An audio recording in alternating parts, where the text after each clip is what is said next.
Okay, two more videos and then we'll be done. So looking at partial differential equations, and as I said at the end of the last video, we're going to look at how to extend the first order explicit, implicit, and Crank-Nicolson methods to partial differential equations. So far, of course, we've been looking at initial value problems with ODEs. So that means we just have one independent variable, and that's time. So we're typically looking at solving for a single quantity as a function of time. So that single quantity was u, whatever it happened to be, position or whatever. So for example, in the context of heat transfer, this would mean that we are looking for the temperature of a single object as it evolves with time. So some object in space, as it evolves in time, how does that temperature change? For PDEs, we're now looking at spatial as well as temporal, so x as well as t behavior. So in the context of heat transfer, then, we're looking, for example, at a rod. So think of a rod of length L, and it has a temperature distribution as a function of x along its length, and that's evolving with time. So the temperature would be a function of both x, the position along the rod, and time as time progresses. So each point then is changing with time rather than just one location. So we're going to look at the 1D unsteady diffusion equation as a model for our PDE, initial value problem PDE. Remember, we looked at the Poisson equation for the boundary value problem case, and so now we're going to look at the 1D unsteady diffusion equation. So the 1D aspect means in space. So whenever you say something is one-dimensional, two-dimensional, three-dimensional, that's talking about the spatial dimensions. Even though it's one dimension, so there's only one spatial dimension, we also have time, which makes it a PDE.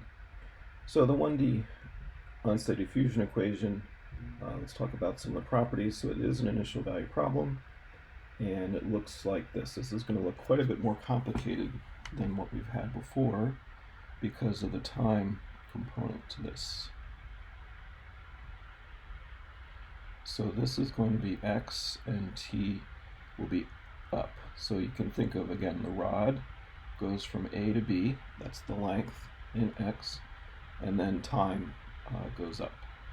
So we'll have an initial condition, u at x0 is some function of x. So say u0 of x, that's the initial condition. And then we'll have boundary conditions along A and B. So you might have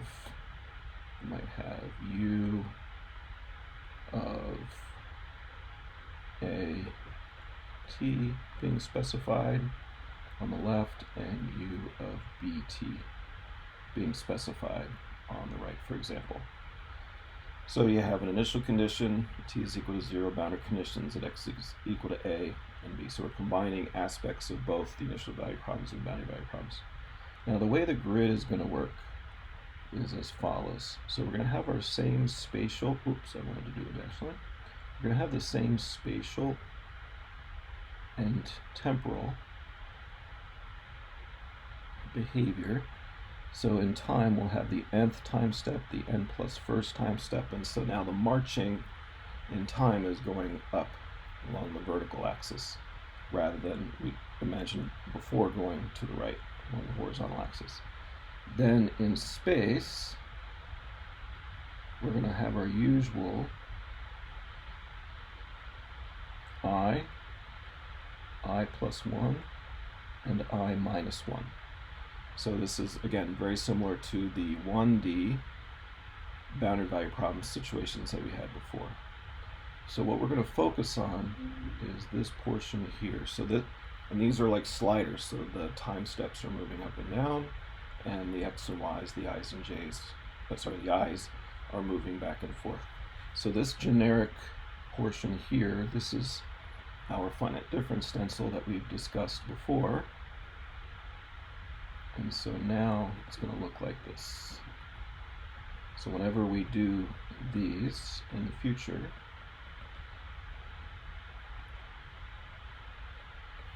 that's where it comes from. So that's this piece of the domain right there. So we have an x domain and a t domain, and we're advancing time steps, which will be up, and then left and right that's addressing the spatial distribution of whatever it is, temperature in the rod.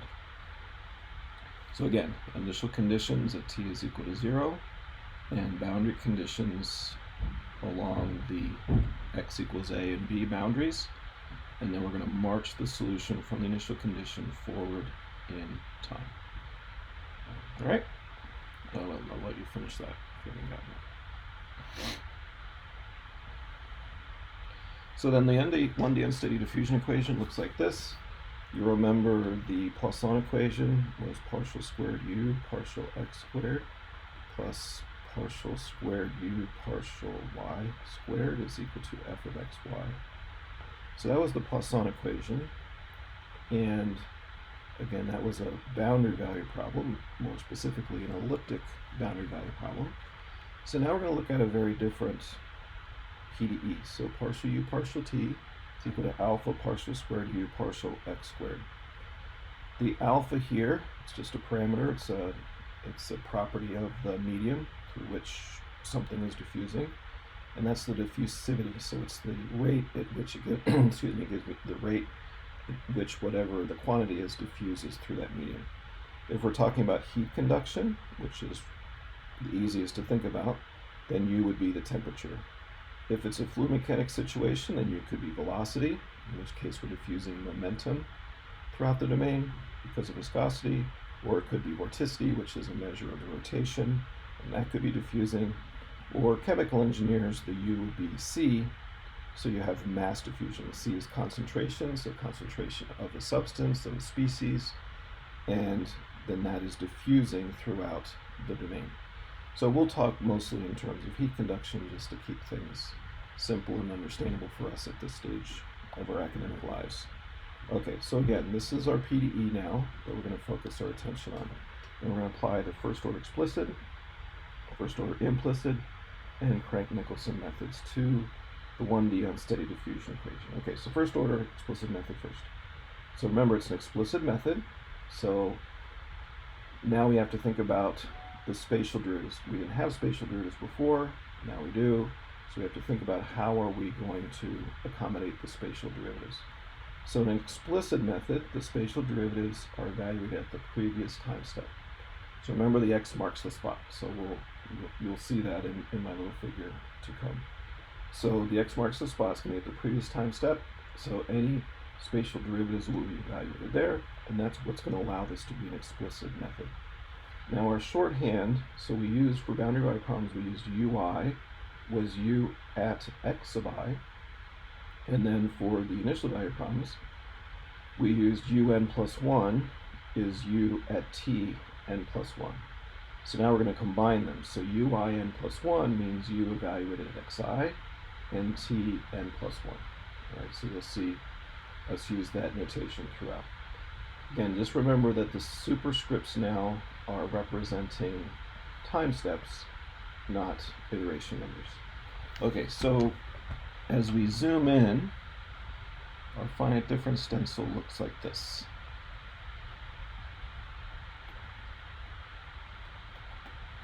So we have I plus 1, I minus 1, so that's the x left and right, and then n and n plus 1 time going up.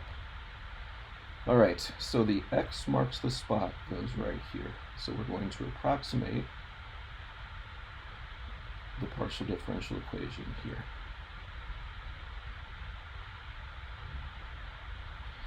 And then time steps move forward, up and down, and spatial steps are left and right. So these are delta x's, and delta t is up. Okay, so we just have to walk through now a little bit more complicated equation than we had before, but it's basically the same idea. So let's look at the time derivative first. So we have a partial u, partial t term. This would basically be treated just like it was for the first order explicit method for an ODE. That was the only derivative term we had, the UDT. So we're going to do exactly the same thing. So it's going to be first order accurate, because it's first order explicit method. And it's going to be a forward difference, because we're approximating the equation here. We're going to have a forward difference to pick up the next time step. Remember, everything is known here and unknown here. And that's what we're looking for. So we're looking for the solution here in terms of the solutions here, here, and here. All right, so we have a forward difference. So partial u partial t is just uin plus 1 minus uin over delta t. So it's this point minus this point divided by the distance between them, delta t. And again, just to remind ourselves, it's only first order accurate. Then the spatial derivatives. Remember, we do spatial derivatives for the explicit methods at the previous time step. So they're all going to be n. All the values of u will be n. And we have a second order derivative. So we're going to use a second order accurate central difference for that second derivative. So that's you've seen this before from previous chapter, uin plus 1 minus 2 ui plus ui minus 1. Again, all at the previous time step, divided by delta x squared, and that is second order accurate. So when you substitute them in, here's the time derivative on the left, the spatial derivative on the right, not forgetting the alpha parameter here. Now, as usual, for the finite difference equation, you put the unknowns on the left and all the knowns on the right. Now we have more unknowns on the right because we have more points, but we still only have one unknown on the left, the uin plus 1. All the uin's, ui minus 1 n's, ui plus 1 n's, we know from the previous time step, so those all go on the right. And just to simplify things, this is the same equation here, but just to simplify things, here's a ui n and a uin. So if we put those terms together, then we get this expression here. So 1 minus 2s, quantity times uin, plus s times the quantity ui plus 1n minus, plus ui minus 1n, where s is alpha delta t delta x squared. If I had my track, I'd be booing myself and just messing this all up. Anyway, the key is, again, only one unknown, so it's still an explicit expression. But now we have to apply this all the way across our spatial domain. Assuming we know the endpoints 1 and capital I plus 1, then we would sweep across 2 to I. So we'd have to evaluate this at every time step, evaluate this explicit expression for every I. Okay, so this is the first point is what I just said. We have an explicit equation for uin plus 1 in terms of the uin's. We would sweep across in x to get all the values of xi updated all the way across. It is second order accurate in space, first order accurate in time. So we call it the first order explicit method. It's first order accurate in time.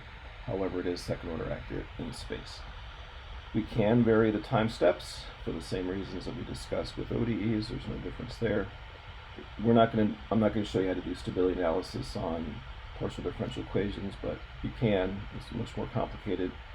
And the condition that you get is as follows. So it's a first order explicit method, so you expect it to be conditionally stable, and it is.